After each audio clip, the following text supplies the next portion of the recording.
నాకు ఎలాంటి ఇల్లీగల్ వ్యవహారాలతో నాకు సంబంధం లేదు. ఫోన్ ట్యాపింగ్ అని చెప్పి లీకు వీరుడు రేవంత్ రెడ్డి గారు పాపం డైరెక్ట్గా ప్రెస్ కాన్ఫరెన్స్ పెట్టే దమ్ము లేదు, డైరెక్ట్గా ఆధారాలు ప్రజల ముందు పెట్టే దమ్ము లేదు, ఏముందో విషయం ఎవరికి తెలియదు.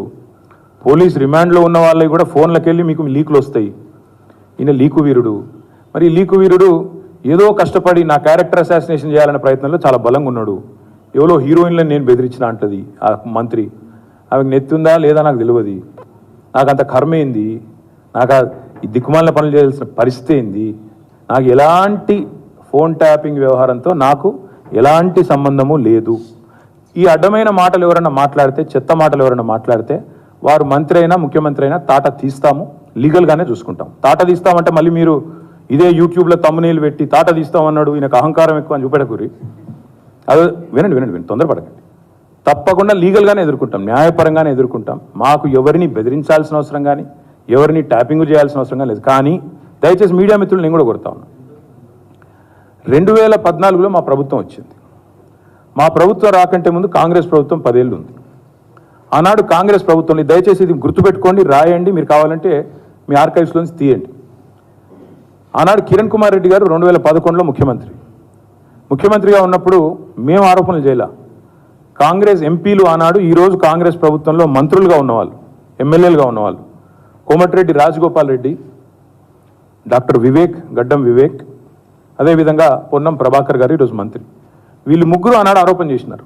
సుఖేందర్ రెడ్డి గారు కూడా ఉన్నారనుకుంటా. అప్పుడు మా ఫోన్లను ట్యాపింగ్ చేస్తున్నాడు కిరణ్ కుమార్ రెడ్డి, తెలంగాణ కాంగ్రెస్ ఎంపీల ఫోన్లను ట్యాపింగ్ చేస్తున్నాడు కిరణ్ కుమార్ రెడ్డి అని చెప్పి ఆనాడు కాంగ్రెస్ ఎంపీలు అప్పటి కాంగ్రెస్ ప్రభుత్వం మీద ఆరోపణ చేశారు. సరే, ఆ తర్వాత ముఖ్యమంత్రి గారు నేను చేయట్లేదు అన్నాడు, అది వేరే విషయం. నేను రేవంత్ రెడ్డి గారిని కూడా కోరుతా ఉన్నా, మీరు 2014 నుంచి ఎందుకు, అంతకుముందు మీ వాళ్ళే ఆరోపణ చేశారు కదా, 2004 నుంచి తీయండి. ఫోన్ ట్యాపింగ్ ఏమేమి జరిగింది, ఎక్కడెక్కడ జరిగింది, 2004 నుంచి ఏమేమి కుంభకోణాలు జరిగినాయి, లంబకోణాలు జరిగినాయి అన్నీ తీయండి.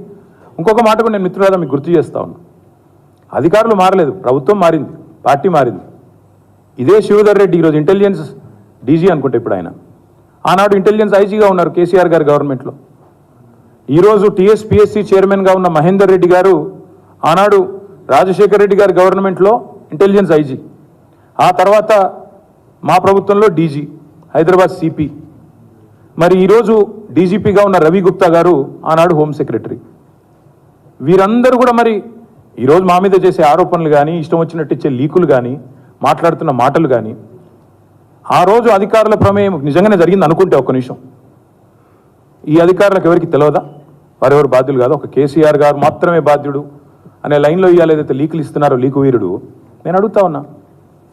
మరి మహేందర్ రెడ్డి గారు, శివధర్ రెడ్డి గారు, రవి గుప్తా గారు, ఇంకా చాలామంది ఉన్నారు, సజ్జనార్ గారు అన్నాడు ఎస్ఐబి చీఫ్, వీళ్ళందరూ ఉన్నారు. మరి అధికారులే మారలేదు కదా. ఫోన్ ట్యాపింగ్ నేను డిమాండ్ చేస్తున్నా ఈ ప్రభుత్వాన్ని, మీకు చిత్తశుద్ధి ఉంటే 2004 వెళ్ళి మొదలుపెట్టు, ఏమేమి ట్యాపింగ్లు జరిగినాయి. నేను నా ఆరోపణ కాదు కదా. ఈరోజు నీ ప్రభుత్వంలో నీ పక్కన కూర్చున్న పొన్నం ప్రభాకర్ గారే ఆ రోజు ఆరోపణ చేసిండ్రు. ఏమని, ఆనాడు కిరణ్ కుమార్ రెడ్డి ప్రభుత్వం నా ఫోన్ ట్యాపింగ్ చేస్తుంది. మరి అది వాస్తవమా కాదా, బయటికి తీ, విచారణ గ్యాంబిట్ పెంచు. ఆనాడు అధికారులందరినీ పిలిపి, రిటైర్డ్ ఉన్న వాళ్ళందరినీ పిలిపి, నీ కాంగ్రెస్ ప్రభుత్వం ఫోన్ ట్యాపింగ్ చేసిందా లేదా చూద్దాం. ఇంకోటి బ్రదర్, మీరు మర్చిపోయినట్టున్నారు, నేను మర్చిపోలేదు. నాకే ఐఫోన్ వాళ్ళు, యాపిల్ వాళ్ళు మెసేజ్ పంపినారు, నీ ఫోన్ సర్వేలెన్స్లో ఉంది అంటే. నేను దాని స్క్రీన్ షాట్ కూడా మీరు చూసుకోండి కావాలంటే, ట్విట్టర్లో అప్పుడే పెట్టినా. నా ఒక్కడికే రాలేదు, అసదుద్దీన్ ఓవైసీకి వచ్చింది, ఇంకా కొంతమంది మిత్రులకు ఇక్కడ తెలంగాణలో కూడా, మీ ఫోన్లు సర్వేలెన్స్లో ఉన్నాయి, జాగ్రత్త, మీ ఫోను హ్యాక్ అయింది అని నాకు 2022లోనో 2023లోనో వస్తే నేను బయట కూడా పెట్టినది. కాబట్టి ఎవరు ఫోన్లు ట్యాప్ అయినాయి, ఎవరు చేసిండ్రు, ఇవన్నీ కూడా నాకేం భయం లేదు. మేము చాలా స్పష్టంగా ఉన్నాం, చాలా క్లారిటీతో ఉన్నాం. కాబట్టి దయచేసి నేను మిమ్మల్ని కోరేది ఏంటంటే, ఈ యూట్యూబ్లలో పెట్టి పనికిమాలినలోకి లీకులు ఇచ్చి అధికారికంగా ప్రెస్ కాన్ఫరెన్స్లు పెట్టకుండా రిమాండ్ రిపోర్ట్లు అని చెప్పి లీకులు చేసి ఎన్ని రోజులు బతుకుతారండి, ఎన్ని రోజులు టైంపాస్ చేస్తారు. రైతుల సబ్జెక్టు మాట్లాడరు. నిన్న ఒక పాపం ఒక విలేకరు నిజాయితీగా అడిగిండు రేవంత్ రెడ్డి గారిని, 2 లక్షలు రుణమాఫీ చేస్తా అన్నారు కదా సార్, ఇంకా చేయలేదు కదా మరి మీరు, ప్రజలు అడుగుతున్నారు అంటే వెకిలి నవ్వులు చెప్పి ఆయన చెప్పిండు కదా, ఎవడు కమిటీ కమ్మన్నాడు ఆయనను, పేద సిపాయి లెక్క మాట్లాడితే మొగోను అయితే అంటాడు కదా. నేను అంటున్నా, రేవంత్ రెడ్డి మొగోను అయితే చెయ్యి రుణమాఫీ, ఎవడాపిండి ఆయన నిన్ను, చెయ్యి రుణమాఫీ, చెయ్యి 2 లక్షలు రుణమాఫీ చెయ్యి, నువ్వే అన్నావు కదా December 9 అని చెయ్యి. పాయింట్ ఏంటంటే ఈ చిల్లర మాటలు కాదు కదా ప్రజలు చూసేది. అల్టిమేట్గా 4 రోజులు నడిపిస్తారు బై టైంపాస్, అటెన్షన్ డైవర్షన్. ఓ రోజు గొర్రెల స్కామ్ అంటాడు, ఓ రోజు బర్రెల స్కామ్ అంటాడు, ఓ రోజు ఫోన్ ట్యాపింగ్ అంటాడు, ఓ రోజు కాళేశ్వరం స్కామ్ అంటాడు. ఇవేనా ఇక అసలు పని లేదా? మంచి ఇల్లు ఇచ్చేది లేదు, సాగునీరు ఇచ్చేది లేదు, పంటలు ఎండితే పట్టించుకునేది లేదు, రైతులకు రుణమాఫీ లేదు, కొత్త ఇన్వెస్ట్మెంట్లు రావు. ఇవేం చెప్పరు. ఇడికెళ్ళి కంపెనీలు పారిపోతుంటే మాట్లాడరు. ఇవేం ఉండవు. ఏముండాలి? మమ్మల్ని అందరినీ రాష్ట్ర ప్రజలను పిచ్చోళ్ళని చేసి వీళ్ళు పోతురట, వాళ్ళు పోతురట, వీళ్ళు జంపట, వాళ్ళు జంపట, వాళ్ళు చెప్పుడు మీరు రాసుడు. బాగుందా? నేను చెప్పలేదు బ్రదర్, మమతా బెనర్జీ గారు చెప్పారు. ఆమెను అడగండి, నేను అనలేదు. అది కేవలం ఇండియా అలయన్స్లో పార్ట్నర్గా ఉన్న మమతా బెనర్జీ గారు చెప్పిన మాట. కాంగ్రెస్ పార్టీ 40 సీట్లు దాటదని నేను అనట్లేదు. మమతా బెనర్జీ గారు వారి పార్ట్నర్, ఆమె చెప్పింది నేను చెప్పింది.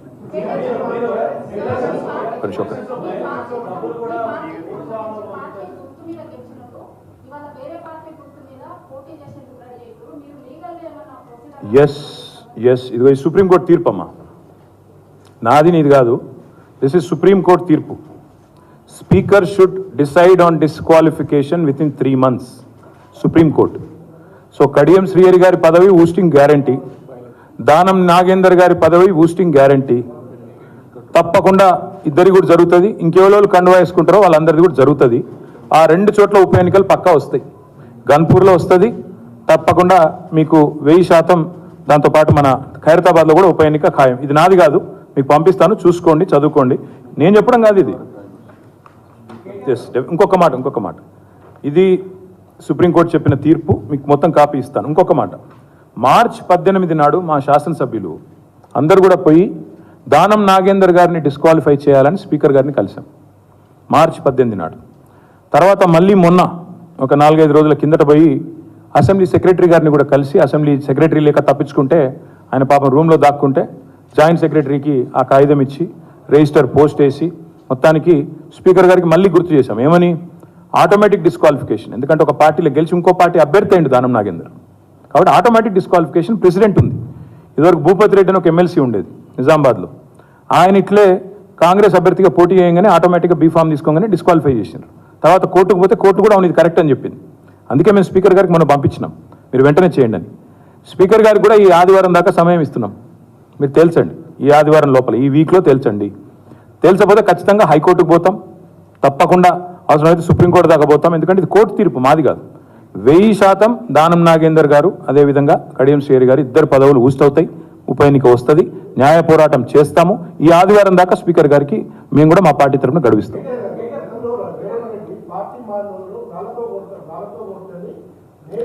నిన్న మందకృష్ణ గారు చాలా బాగా అడిగారండి, వారికి నా అభినందనలు. మందకృష్ణ గారికి నా అభినందనలు. చాలా బాగా అడిగింది. ఏమన్నాడు? రేవంత్ రెడ్డి గారు మీరే చెప్పారు కదా, పార్టీ మారిన వాళ్ళను మరి రాజీనామా చేయకుండా పార్టీ మారితే రాళ్లతో కొట్టండి అని. మరి నువ్వే చేర్చుకుంటున్నావు, ఇవాళ ఎవరిని కొట్టాలా? రాళ్లతో నిన్ను కొట్టాలనా, కడియం శ్రీహరిని కొట్టాలనా అని మందకృష్ణ గారు అడిగి, నేనల్లా మందకృష్ణ గారు అడిగినారు. మందకృష్ణ గారికి నా హృదయపూర్వకమైన అభినందనలు. వారు మరి రేవంత్ రెడ్డి గారు సమాధానం చెప్పాలా? ఇది వారు అడిగిన ప్రశ్న, మీరు సమాధానం చెప్తారని ఆశిస్తున్నాను. థ్యాంక్ యూగా. నేను చూడలేదు బ్రదర్ అది, కాబట్టి నేను చూసిన కాడికి నేను చూసిన, నువ్వేం చూసినావో నువ్వు చూసినావు. Thank you.